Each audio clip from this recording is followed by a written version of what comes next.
So this is a poem that I wrote in, I think, 1985. I met Stephen really in 1990, and it's called Penance. And I who once in loving sought God only, yet found you standing tender at my door, now for the sin of loving you too dearly, must now seek God my soul yet to restore.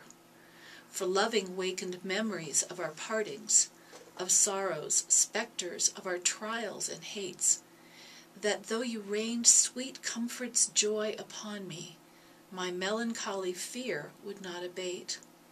Oh, can such rapture truly be deserved, or should my heart desiring you e'en break, and deign the gods their leave to take you from me, their schemes of vengeance on God's own create? Thus love affixed in my remembrance, rejection's fear yet threatening out of sight, I foundered on the rock of indecision, and slipped away from you into death's night. If love of truth be not my higher master, and fire of justice not my daily fare, the love I bore you once shall have been wasted, devotion withered on the vine of care.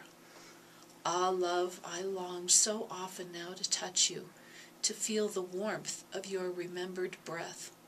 Yet I know angels stand firm guard between us. In God's time only may our dreams cheat death. So this is actually a poem of soulmates losing each other, of not loving truth and God enough, and because of that somehow being separated. And when I wrote this poem, it was like a memory from a past life. And, it wasn't something that I thought, oh, I'm going to write this poem. It's like the poem wrote me. And when I was finished with that, I'm like, gosh, what was that? But it was like this memory, and it was a prophecy, kind of in a way, of what would happen. Because Stephen and I lost each other again. And one of the things that I write about in the end of the book, there's a whole section called Pilgrimage. And it's about the pilgrimage that I went on to Ireland the summer after Stephen died. And part of the pilgrimage was to try to find him again, was to find that reconnection, because on one hand I could feel it, and on the other hand I couldn't, and he had told me, he said, don't try to find me, I won't be here. He said, I'll be long gone. And I think he was actually surprised that after he died he could contact me. I could feel him sometimes. The day after he died, it's like he sent me back the feeling of where he was, which was incredible. It was unconditional love and light. It was so beautiful.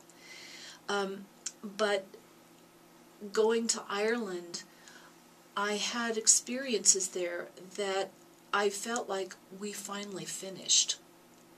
That what I wrote about, this continual loss of soulmates losing each other time after time after time, I felt like we finished it in this lifetime.